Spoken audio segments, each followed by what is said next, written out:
Hello and welcome to Raw, a brand new series where we'll be going behind the scenes to meet wild animals like Quaver the lemur here. I'm Matt. And I'm Alex. Lemurs are quite cuddly, but they also have loads of dangerous animals for us to show you at Howlett's and Port Limp Animal Parks in Kent.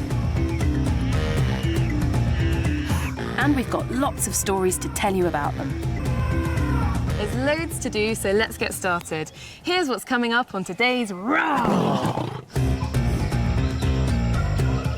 Will the rhino dad die? He could be poisoned if his swelling bursts.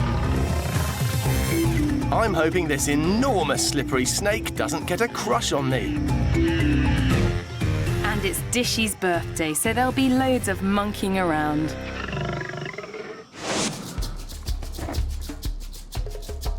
But our first story's about black rhinos, and I'll warn you now, it gets really messy. One of the problems about dealing with them is that everything about these boys is big. They weigh in at a whopping 1.5 tons. That's the same as a pickup truck. There have been rhinos roaming the earth for 30 million years now. And don't even whisper that they're ugly, because they can hear 5 times better than you. The 17 rhinos here are the biggest collection in the world outside Africa, where they're from. That makes them very special animals, because black rhino are one of the most endangered species on the planet. There are less than 3,500 left in the wild, so the ones here are a vital safeguard for the future of the species.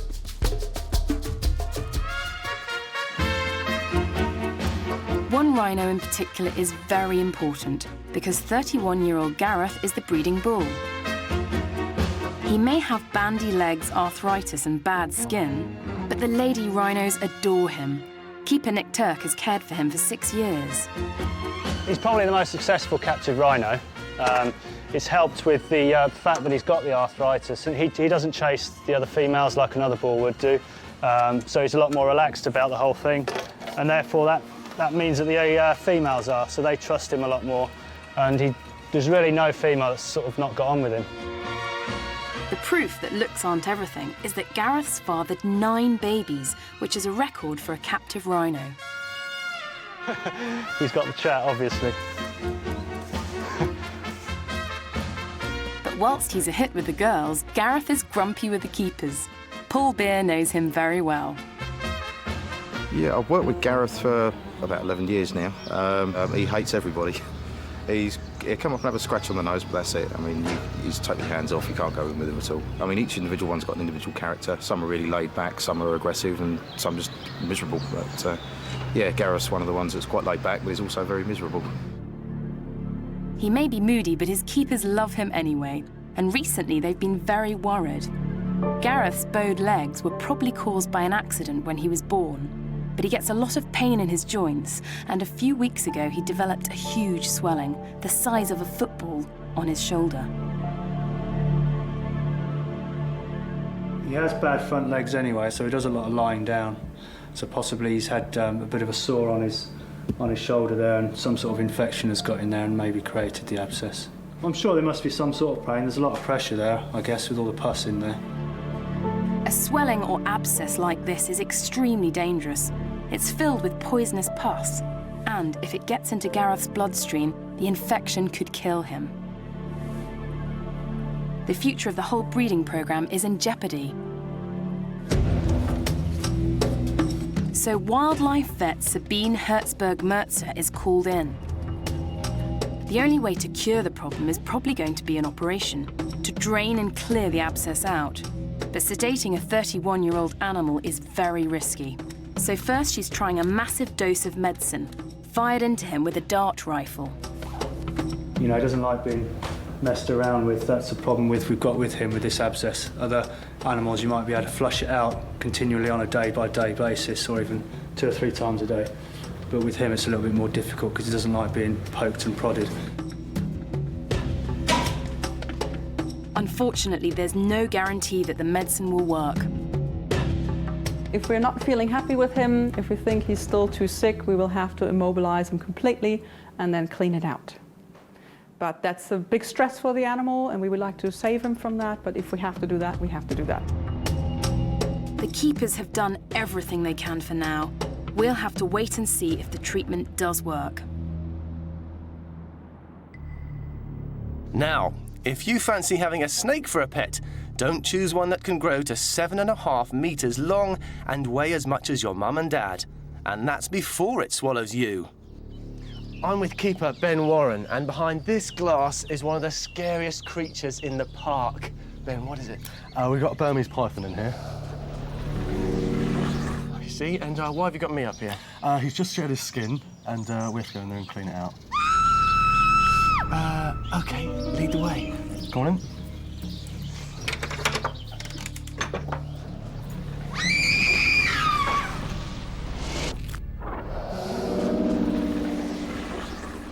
Whoa, he's a big guy.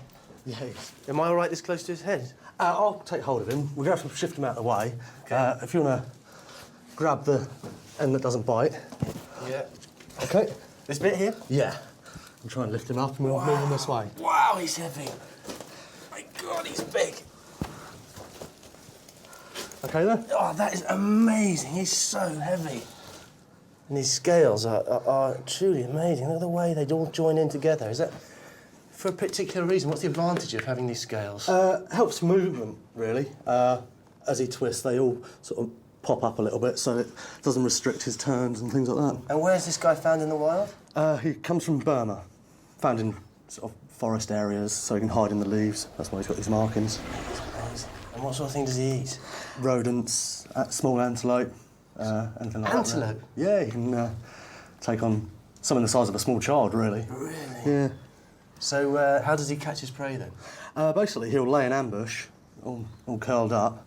Obviously, whatever walks past doesn't see him. He'll strike out, bite it, then coil it up very quickly, then constrict it, crush it.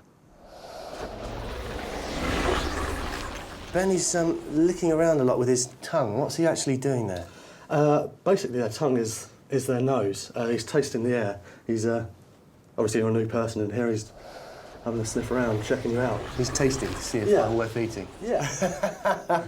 You just keep hold of him. Now, we've come in to find a skin, haven't we? Where? Yeah, there's Is that in some there? bits. Yeah. If you'd like to grab it, I'll keep hold of him. OK. Yeah, you keep hold of him. That's a very good idea. Right, there we go. That is amazing. Look, you can see every scale. Look at that. So, why does he shed his skin? Basically, it's not the same as humans. Humans can flake their skin all the time, so we're always getting constant new skin. Yeah. They can't do that, so they just bring it off all in one, sort of once every couple of months, and produce that. That's amazing. Look, you can see every little scale. And once this skin comes off, is he a bit vulnerable? You know, is he Not at sort all. of soft, He's ready to go again. He's just looks a lot cleaner, and he's raring to go again. Fantastic. That's amazing. Well, yeah, perhaps he didn't like that. He's not going to strike. No, he's not coiled up, so he'll make an S shape in his body here. Oh, yes. And that would be used to sort of project himself forward very quickly. Excellent, excellent. Well, he seems to be looking a lot in my direction, and there he's coiling up slightly, so that might be my cue to leave. Thank you very much, All right. Ben. It's been a real treat. See you, big guy.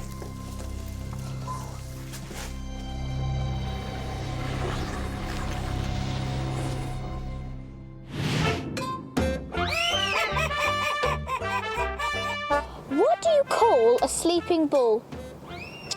A bulldozer. What do cows play at parties? Musical chairs. Why don't elephants like playing cards in the jungle? Because of all the cheetahs.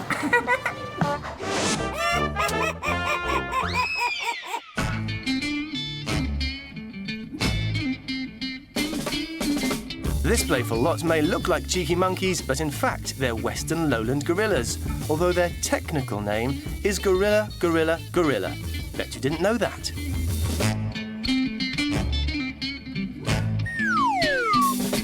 There are 72 of these incredible apes living here, which makes them the biggest collection in captivity anywhere in the world.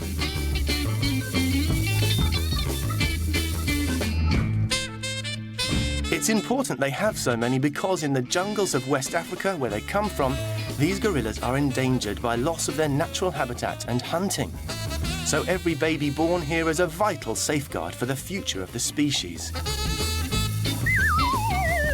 In this family group, there are 5 youngsters. The littlest, Mpasa, is only 3, so he's just a toddler. And Jar Jar, the eldest, is 7.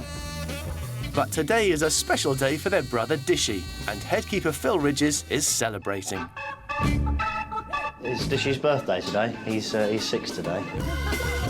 I've known Dishy not quite all his life.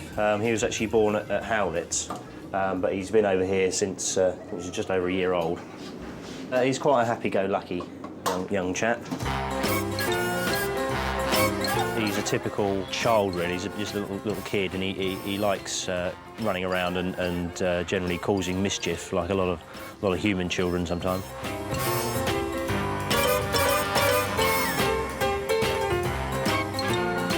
Dishy's going to get a special birthday treat later on, but first, like all the gorillas here, he has to drink his morning milk. Happy birthday, Dishy. The calcium in the milk is good for the gorilla's teeth and bones. This is a fully grown male, and just look how big his teeth are. They're over 4 centimetres long, which is bigger than your little finger. When Dishy grows up, his will look like this too. And he'll bare his teeth when he wants to show off to other males. Phil has a tough job being milkman to so many thirsty, impatient gorillas. The 12 in this group get up to 4 pints a day each. That's 336 pints a week, the milk from 30 cows. Dishy, he can sometimes be a bit impatient. We can just about hear him perhaps sort of doing this coughing sound. That's normally an aggressive sound, and that's him being grumpy. He wants me to hurry up with his drink. And that's it, mate. 3 pints of milk. That's not bad, is it? After he's had his milk, the birthday boy can do pretty much what he pleases. And for a 6-year-old full of energy, that means rough and tumble with his brothers and sisters. In the group, Dishy's got Jar Jar, he's his half-brother, and they're of a similar age. There's only sort of a year or so between them, so they quite often go off together, or they sort of tease each other a bit as well. But there's one gorilla here you really don't want to mess with. Jala. He's Dishy's dad. Pure muscle. He's got the strength of 10 men, and the glass in this enclosure is specially reinforced. It's 4 centimetres thick, just to keep him in. At full stretch, he's as tall as a man. His hands are absolutely massive, and one swipe would rip your arm off. But Dishy's still brave enough to tease him.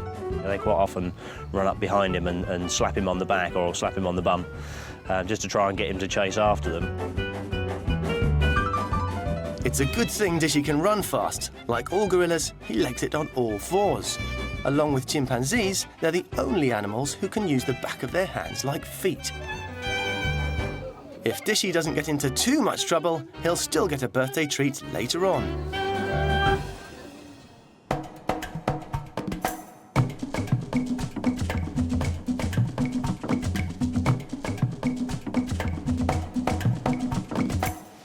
I'm in the red panda enclosure with keeper Steve, and we've got all this delicious bamboo for them.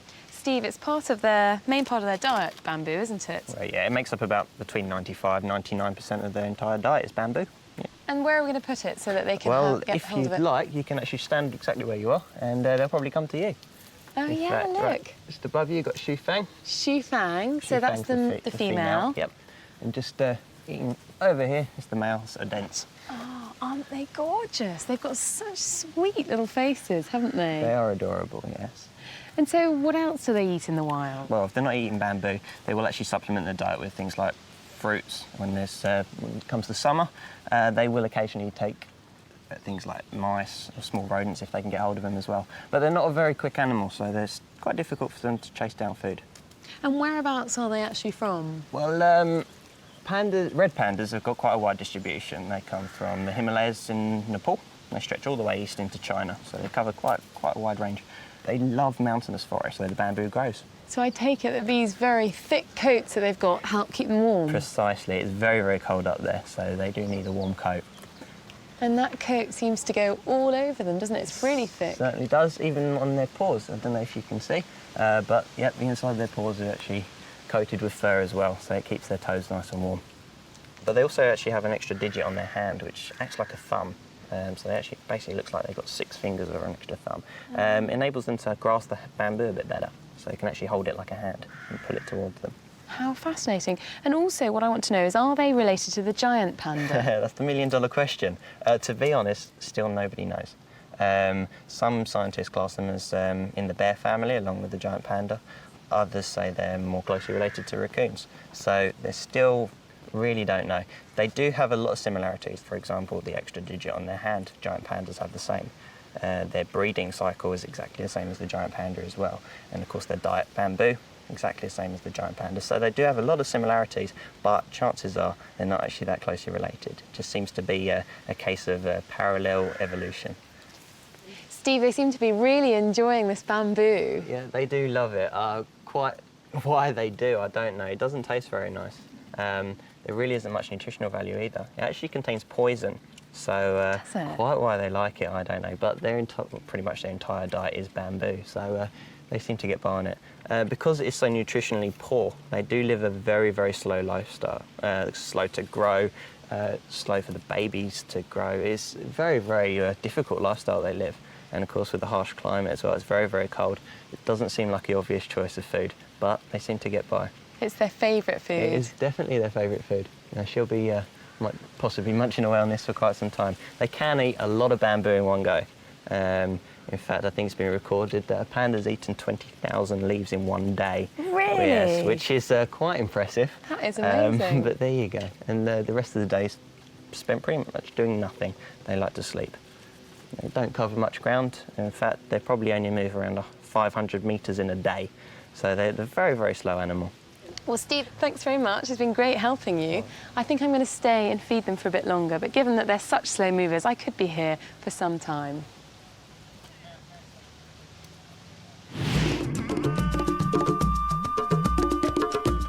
The keepers here look after 50 different kinds of animals. And you can only look after them well if you know all about them. Now, do you know anything about Red River hogs? No? I don't either. So I set off with a gang armed to the teeth with tough questions, and we hunted down a clever keeper called Stuart Jones. Why are they called Red River hogs? Good question. Right, 2 things. Red, because they've got that red colouring on their bodies, yeah, which is very different to anything else. And river hogs, because they spend most of their times in the marshlands and by the rivers of all the different places in Africa. Do they use their tusks to defend themselves? Well, during the mating seasons, all the male hogs will get together, yeah, and the strongest one will use his tusks to take as many girls as possible. So, yeah, they use that.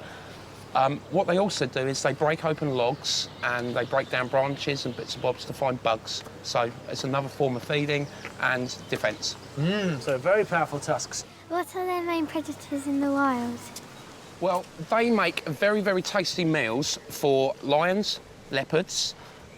We've been known to obviously eat them as well, and pythons. So nice little fat pig and very nice meal. Crikey, that's a big mouthful for a python, isn't it? What's their favourite snack? Well, in the wild, what they'll do is they'll patrol along the grasslands and they'll look for little shoots, little shrubs, bits of fruit, bugs, insects, any sort of dead animal that might be kicking around, they'll have a little snack on it. So I suppose their favourite would probably be fruit. There must be something Stuart doesn't know about these hairy hogs. We'll come up with some more tricky questions for him later on. Remember the rhino we saw earlier with the big lump? Well, it's now 3 days since Gareth, the 31-year-old bull rhino, got a massive dose of antibiotics to try and treat the potentially deadly abscess in his shoulder. Unfortunately, the medicine hasn't worked, and wildlife vet Sabine has no choice. She's got to operate. It's the only chance to save Gareth's life and the future of the breeding programme. but it's a very dangerous thing to do. There's always a risk for anesthesia. Some humans don't wake up, and the older you get, the more risks. Along with all the keepers, animal manager Charlie Romer is extremely anxious. He holds a lot of sentimental value here at this park because a lot of the guys have worked with him for a long time. We're hopeful that he does really well and pulls through from this.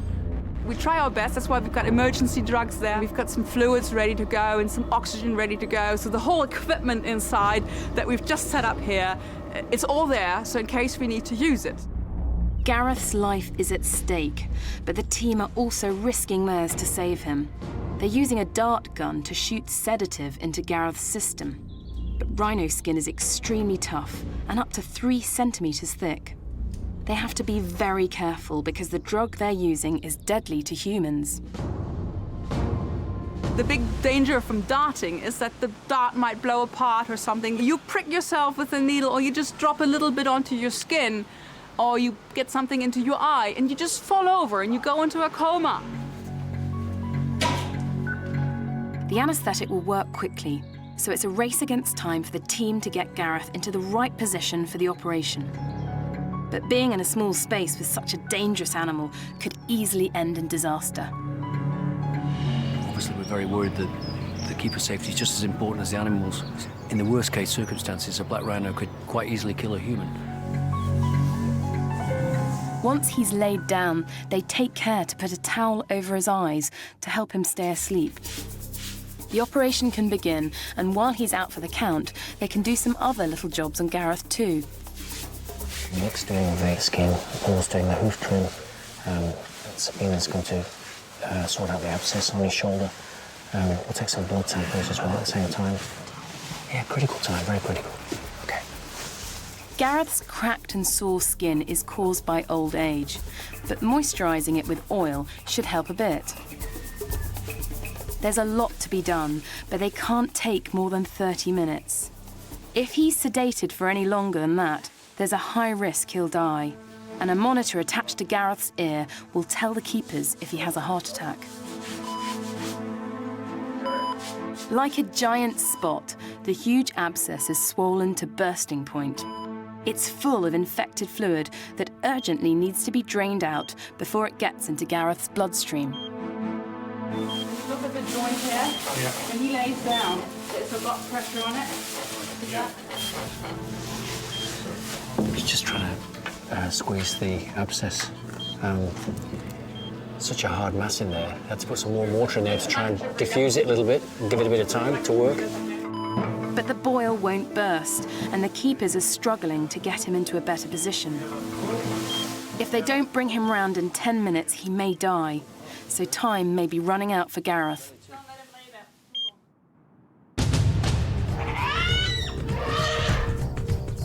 Meet the biggest babies in the world. They weigh 25 times more than a human baby and are born the height of a 6-year-old. They know how to walk an hour after they are born, but they have no idea how to play football. Baby African elephants are brilliant.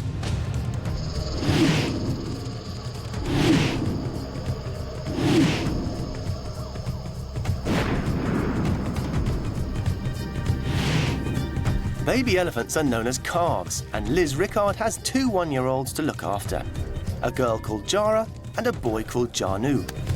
Liz is absolutely devoted to them. I look forward to coming into work every day. They mean a lot to us, they really do. We love coming into work and watching them just play around and just be silly. African elephants are found in deserts and on the plains across central and southern Africa. 30 years ago, there were 1.5 million elephants in the world. But since then, 1 million have been killed by hunters. Unlike here, baby elephants in the wild grow up without their dads and are raised instead by their mothers and aunts. They live together in a family group of as many as 20, which is known as a herd.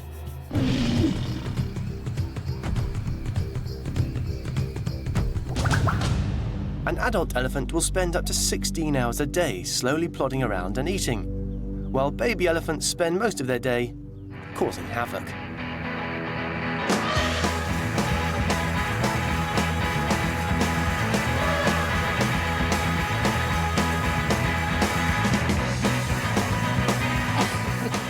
nothing is exciting to a baby elephant.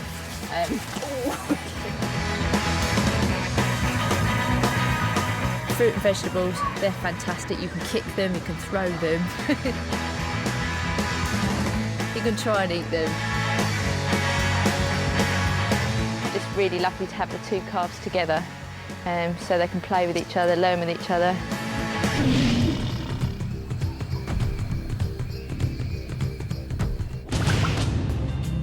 Liz is so proud of Jara and Janu, it's almost as if they were her own kids. When they first do anything that's new, it's amazing to watch. I mean, when they first eat a bit of solid food, first poo is exciting. Poo is not only exciting, it's a great opportunity for a baby health check. It's quite important for us to look at the calf poos and actually kind of semi-dissect them just to see what they've been eating. So at the moment, I can just see there's quite a lot of hay in there, maybe a bit of grass. It's a nice colour, good consistency, so we know that they're healthy.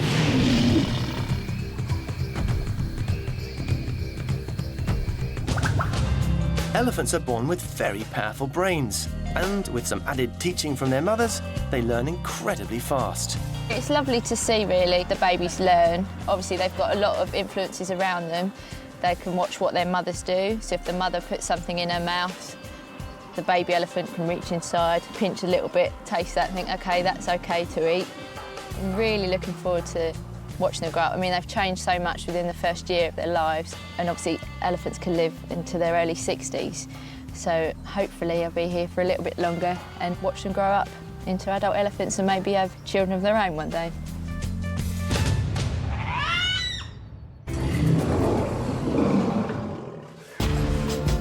Back up at the rhino house, the team are running out of time to burst the massive abscess on Gareth the rhino's shoulder.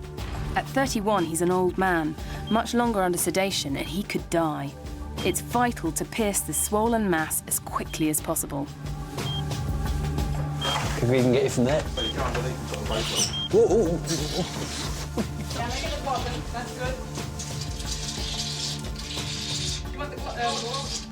Pus starts oozing out, but it's not enough, so the vet Sabine decides to cut a bigger hole in it.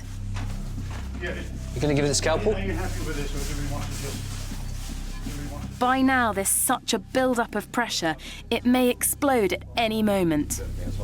Let's get some goggles on here, please. As the rest of the keepers take cover, it's just Sabine versus the giant Spot.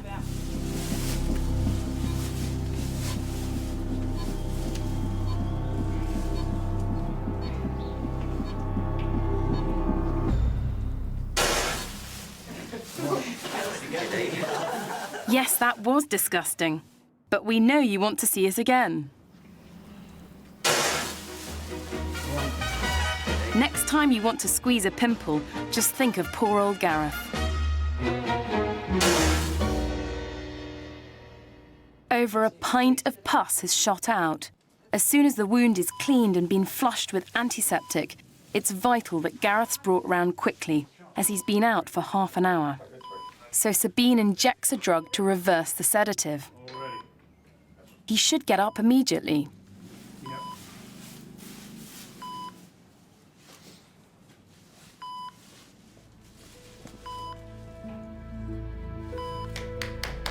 Come on, lad. Come on. Gareth isn't responding. As the seconds tick by, the keepers start to fear the worst. Come on, lad. Yeah.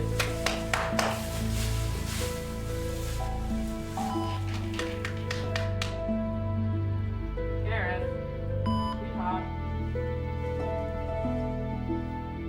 Come on, buddy.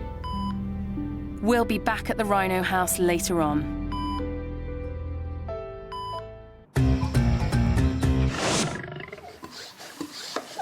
I'm at the red-footed tortoise enclosure with keeper Rich Barnes, and we're giving the tortoises a shower.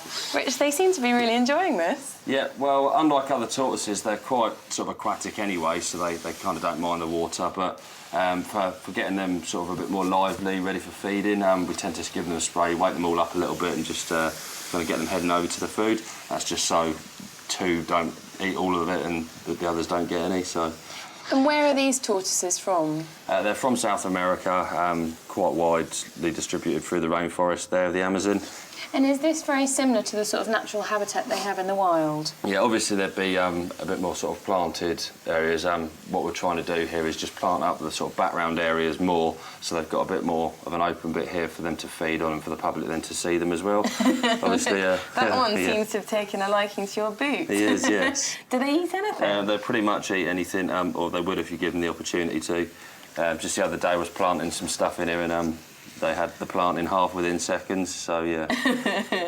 Well, I'm going to carry on giving the tortoises a shower, but we've got loads more animal action coming up on today's programme.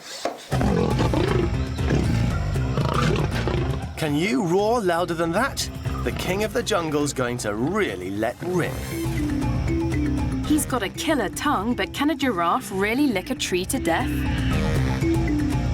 And can they save Gareth? Or will he die under the knife?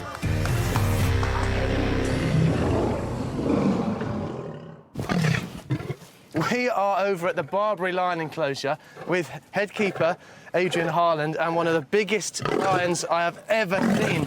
In fact, he's one of the biggest lions in the animal kingdom. Adrian, who's this?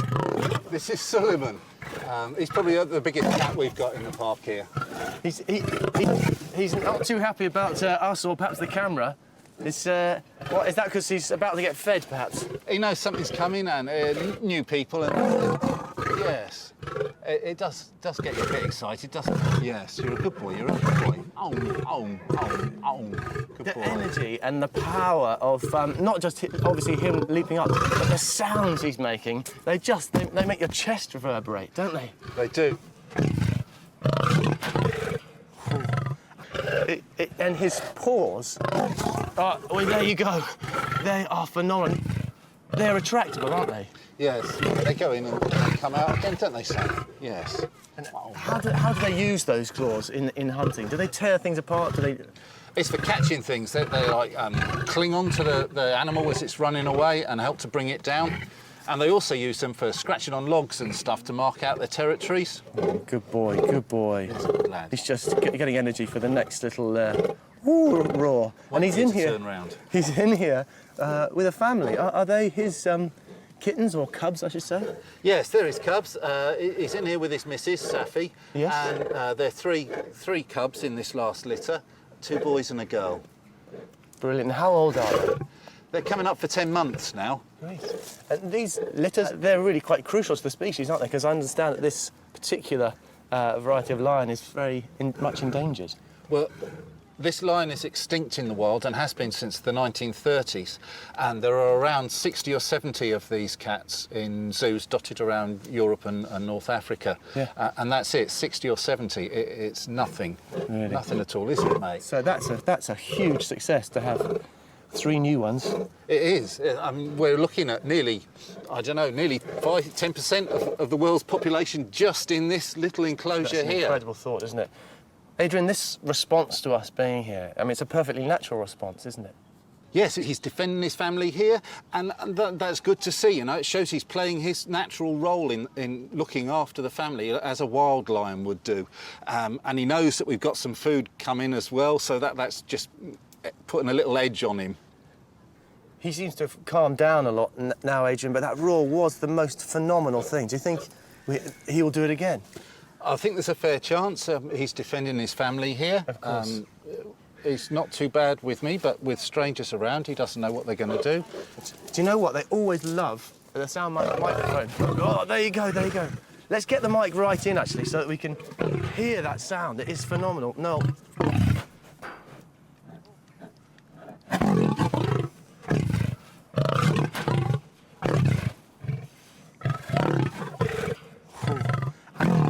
In the wild, that roar must carry for a long way. You know, is that to warn off, you know, other big males that might think of taking his family, perhaps? Yes, they use the roar to call out where they are. This is my land, this is my land. And it carries right out across the marsh here. I live 5 miles away down in Dymchurch, and on a night a time when it's nice and quiet. I can hear him booming out, wakes the kids up sometimes. Brilliant, the sounds of the Kent countryside. Completely natural, of course. Well, it is just phenomenal to have been this close, and he is completely gorgeous. Adrian, thank you very, very much.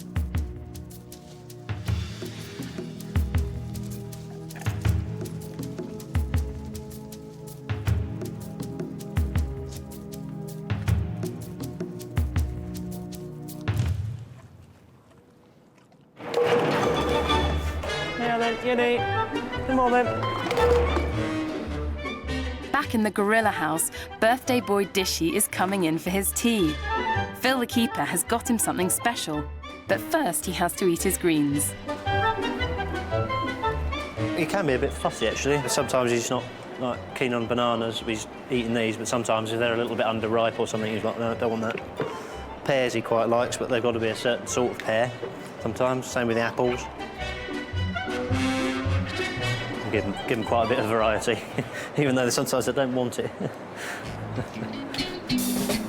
He'll get his cake when he's finished most of his tea, I think. Gorillas are vegetarians, and in the wild, they eat shoots, stalks, vines, bark and berries. Adult males weigh up to 270 kilos, which is 3 times the size of a fully grown man. Because they're such big animals, they need a lot of grub, getting through 12 kilos of veg a day. That's the equivalent of 20 whole broccoli.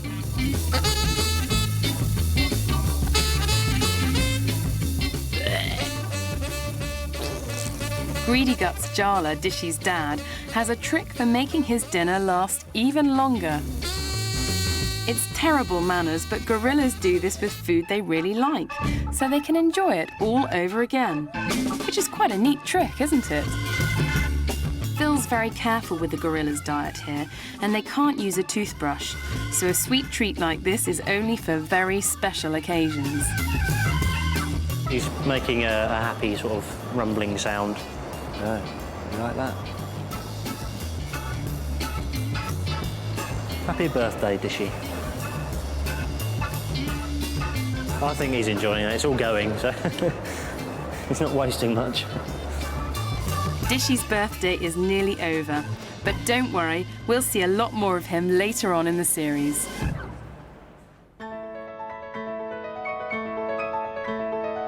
Now it's time to meet Melindy, who's a rather posh sort of cat called a serval from Africa. Melindy was hand-reared, which is why she's so tame. She's good at keeping herself clean, but she does need a bit of help with the housework. Apparently, we've got a very dirty job to do. Well, you say we, but actually, I haven't quite got the right footwear, so Matt, the job's all yours. I see, it's like that, is it? All right, well, you go and have fun with the pussycat, and I'll go over here and get dirty with Jim. Hiya, Jim. All right, Matt. So this is Melindy's pond, is it? Yeah, it is, yeah. It's we actually created a wildlife pond, but we need to keep an eye on it because obviously blanket weed does grow very quickly, especially in the summer. So we need to get the blanket weed out. Yeah.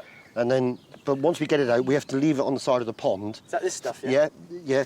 We need to leave it on the side of the pond once we get it out to let any wildlife back into the pond. So right, good we just idea. need to put it in a pond. So just along here? Yeah, So I start that'll be that then? fine. Yeah, you can start that, and I'll come around you there and. Oh, it's all coming out in one nice big chunk, actually. That's So good. why's Melindy got a pond? Well, I mean, obviously, you know, they do like to play in water. Obviously, not too deep, but I mean, they don't actually swim in the water. But she likes to paddle in it and play with the weed and any bits of wildlife she'll see floating around. Right. Or swimming around. In the wild, would they go in the water, do you think? Not necessarily, but they always live near water. Uh-huh. Because obviously, in the savannas of Africa, it gets very dry, so they need to have a constant supply of water. Right, so they're not hunting for fish or anything like that? No. But, Yeah, how would they go hunting in the wild? Well, hunting in the wild for them would be chasing mice, birds, and they've actually been known to jump 2 meters in the air and actually catch a bird in flight. Really? Yeah, it is Well, that'd very be a impressive sight. to watch. I bet it is. I bet it is. She really is a very playful puss, but like all cats, her games have a deadly side to them. All she's going to do is basically act out all her natural hunting instincts. She's got very good hearing, hasn't she? You can tell with her She's got big ears. incredibly good hearing. Now, if we get her, she'll chase this stick around quite a lot. But if we actually try and show a point, if we push it into the ground under here, And she should be able to hear that Oh, right wow, under the ground. she pounced right on Yeah. it. Yeah, she can hear that right away underneath the ground there, like Oh, a rodent wow. running in a burrow, maybe. Why does she pounce like that, Alan? Well, pouncing's part of her basic hunting technique. Obviously, she's going to be hunting in long grass and things, so she's got to be able to clear the top of the grass in order to land exactly where she's heard her prey. That's a bit so like this. amazing to watch that. Right, Jim, I think that's the end of the blanket weed. What do we do next? Well, the next thing is we're going to put some more oxygenating plant in the pond to help the wildlife in the pond. What sort of things have we got in here? Well, we know we got newts in frogs, and if you look around, there's pond skaters, in oarsmen. There's all kinds of wildlife in here. Lovely. So this is just basically to help them. OK, so these are the oxygenating plants, That's yeah? them, yeah. And I can just sort of drop them in? Yeah, you drop them in and they'll establish themselves. All right. Yeah, Matt, this is one of the reasons why we're cleaning the look at the that. pond out, is because there's an adult newt.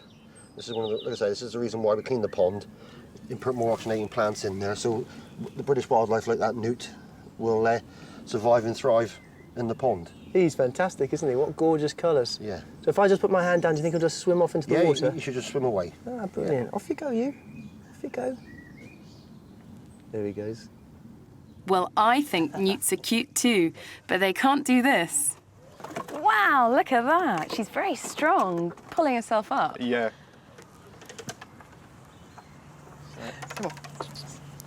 I love her coat as well, Alan. She's so beautiful. How does that kind of coat help her in the wild? She likes that As you stick. can see, it's this sort of buffy, yellowy colour almost. I mean, when we say she hunts in grass, it's not going to be green grass like we see in this country. She's going to be hunting in the sort of burnty yellow sort of grass. So, I mean, that's going to blend in absolutely perfectly. And of course, with all the spots and stripes, that just breaks down the pattern totally. And so whatever she'd be hunting, she would be next to invisible to them. So. Alan, it's fantastic seeing her play like this. I think I could watch her all day. But should we go and see how Matt's getting on at the pond? And maybe she might take a little paddle. Maybe.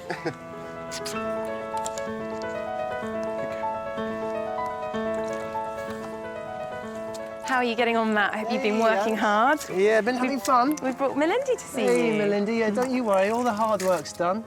Hey, sweetheart, come and look at your new pond. Do you think she'll go in, That's the last Jim? little bit. Come on, Lindy, come and have a little play.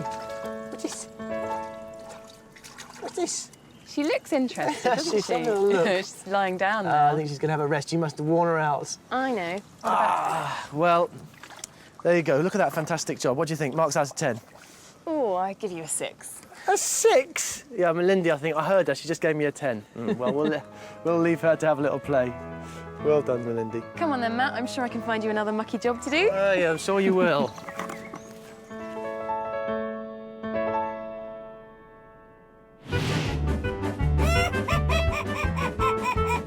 Where does a horse go when it's sick? A hospital. What animal never needs a haircut?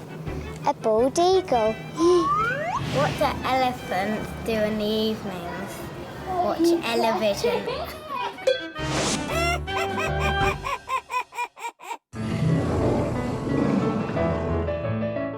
Now it's time to get back to those red river hogs and have another go at stumping that clever keeper.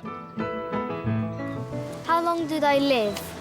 These little lads here are about 3 years old, but they can live up until they're about 20. What's the white stripe down their back? That's more of an alarm signal. What will happen is if they're frightened or they need to send communication to the rest of the pigs, all that hair will stand up. And obviously, because it's a bright white stripe, everybody will see it and everybody will react to it. Do they squeal like normal pigs? They do squeal like normal pigs. They also make little grunting noises as well. And this is just to let them know where each other is. You'll often hear these two signal by a quick grunt and quick squeal, and they both come together and then they'll toddle off on their own way. Does grunting mean they are happy? Oh, good question. We like to think that grunting means they're happy. They tend to grunt a lot when they're eating, and just like us, when we're eating, we tend to be a little bit happy as well. And with the little waggling of the tails, a bit like a dog, you know, our pigs are very, very happy in this enclosure. Can they run fast? Well, our little pigs would make a tasty snack for leopards or lions, so yeah, they can run very, very fast. and they will scoot off into the bush and dive into the little tiny holes that they've dug themselves. Well, he is an extremely clever keeper. It's absolutely true. We haven't managed to catch him out, have we? A+, top of the class. Well done, Stuart. No problem. And there'll be more Ask the Keeper coming up on the next... No!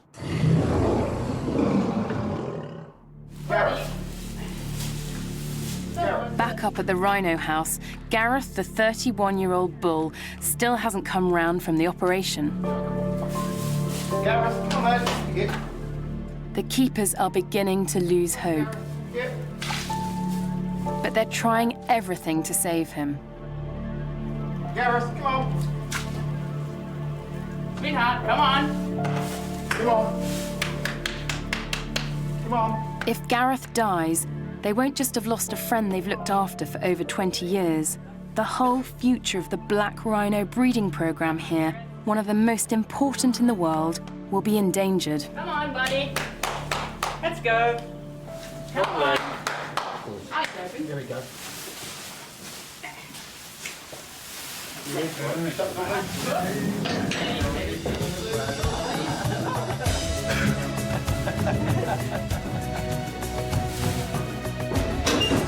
Gareth's certainly given the keepers, including animal manager Charlie Romer, a big scare. Now he's up, it is quite a big relief. He's in the first throes of recovery, so we're hopeful that he'll just settle down for the rest of the day. Good boy. The vet Sabine will be watching Gareth very closely. The main concern is we really have to keep an eye on him with regards to pain. So he must be under painkillers at all times now. We want to make his life easy. And it's like with humans. When you get older, you get sores and bruises everywhere. And we also like to take painkillers when we hurt. And that's what we want to give him as well. Gareth's still very poorly and no one knows whether he'll survive the next few days. We'll be watching.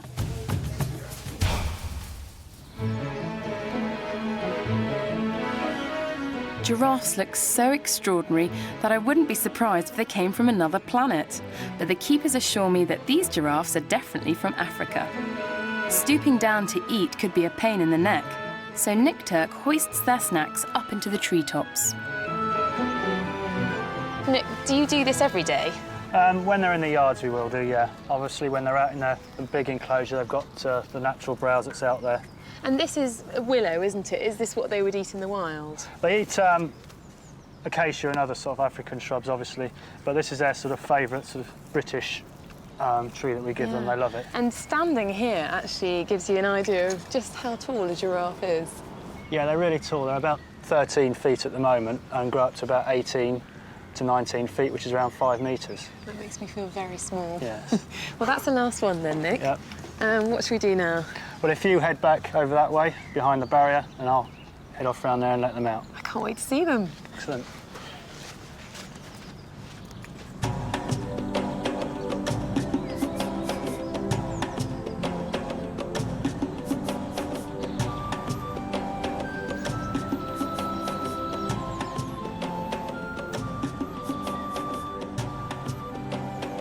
Nick, it's amazing how quickly they're tucking into that willow. Yeah, they love it. It's one of their favourite browse, yeah. And they're stripping it off so quickly. They look like they're using their tongues. Yeah, they wrap the tongue around the actual stem and then just pull back, and with their teeth they can then pull off the leaves. And then when they've eaten the leaves, they'll start attacking the bark itself. And you were saying that they also eat the acacia tree, but isn't that quite thorny? How would they manage to strip that? Well, their tongues are actually quite tough as well, plus their lips, and they can just sort of move around the thorns and just pluck individual sort of leaves off. Their tongues are really long. They're about 20 centimetres long. As long as that? Yeah. Now, who's this one here that's just come over? This is Sebastian. And are they related, the giraffes here? They've all come from different zoos. They've got such long necks. Is their backbone anything like a human backbone? Well, they have the same amount of neck bones, but their neck bones are sort of more elongated. And they've also got little furry horns. Why have they got those? It's defence, for displaying. The males also have a a huge hump after a while grow on their forehead, which is just deposits of bone over the years. Oh yes, you can see the ones that are male because they have got that little bump. Yeah, they'll get bigger and bigger as they get older. Look at that one stretch right up. You can see how high it can get. It's almost reaching that tree. They do nibble away at that. I just can't get over how tall they are. I mean, those legs are massive. How fast can they run? I think it's sort of about 30 miles an hour. And do they, in the wild, do they exist in groups? Loose groups, loose herds. Males will maybe wander around on their, by It's a giraffe sneeze, I think. But the rest of the herds are females and sort of young ones all in loose groups. And the reason why they can get away with that is because they're so tall. You know, they can see each other over far distances and have a nice sort of big range, really. Well, Nick, it is just fantastic to be this close watching them. I don't think that willow is going to last very long, though. No, we'll have to put some more in later on, probably.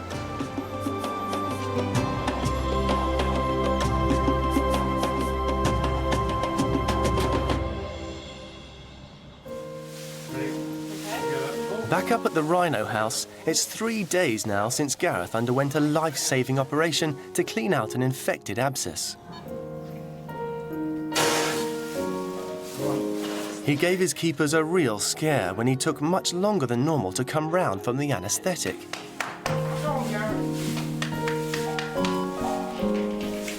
Because he's such an old man, no one was quite sure how he'd cope afterwards. This morning, keepers Nick and Paul are letting him out for the first time since the op. Oh, no, Gareth. He's made an amazing recovery. Good boy, Gareth. Come on, son. It's gone down again. Yeah, so as you can see, it's gone down considerably. It's just got a load of congealed blood coming out and a little bit of pus.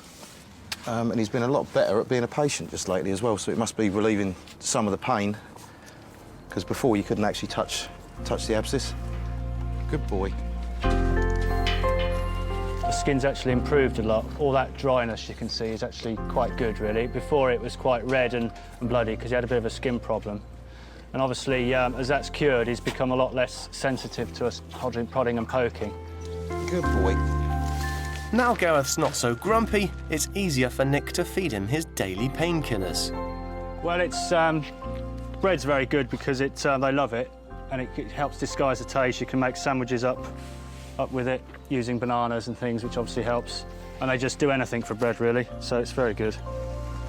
A sucker for a sandwich, Gareth certainly got his appetite back, which is always a good sign in a poorly patient. That long top lip is designed for eating bushes and twigs, but it also seems to be good for snacks. He's a real character as well. He just doesn't care about a lot. He just jogs on, as I say, and just gets on with it, really. A lot of other animals, we've got one other animal particularly, if was this poorly, would probably just give up, really, but he doesn't because he's quite tough. Gareth's proving to be a real fighter. He's still got a long way to go before he makes a full recovery, though. We'll be keeping a very close eye on his progress.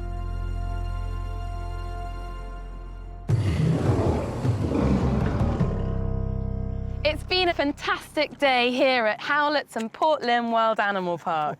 And we're giving an end-of-day snack to this pair of female ostriches.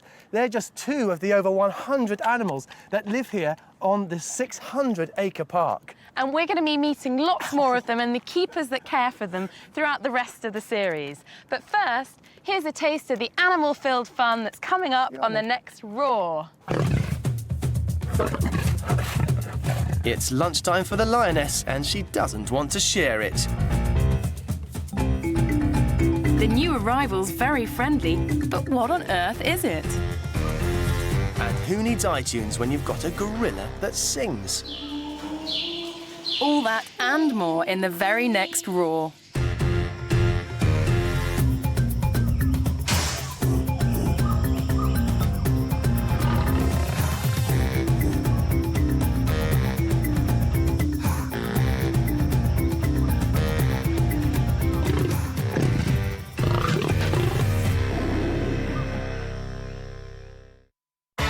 Hi, I'm Danny. Welcome to my house. Come on, I'll show you around.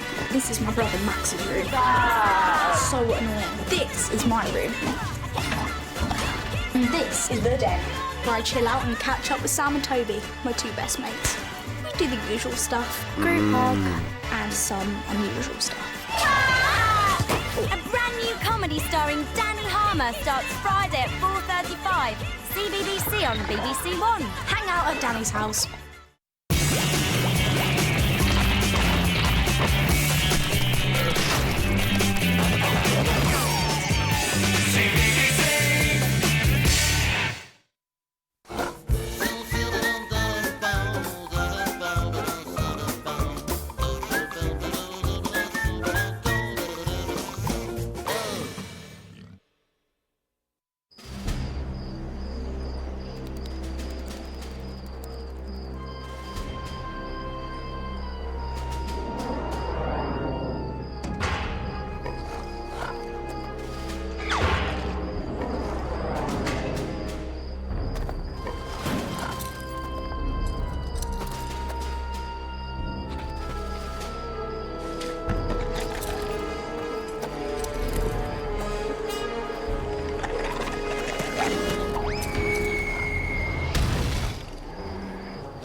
Hi everyone! For the first time in our lives, we're taking charge of our family holiday. I'm not looking forward to this. And we've actually told our parents where to go. No shopping. Mum's put on a brave face. Dad's really lost it. We're having a great time. This is our break. But it could all go wrong. You can check it out when we get back. The brand new series of Gimme a Break, Saturdays at 8:30, CBBC on BBC Two.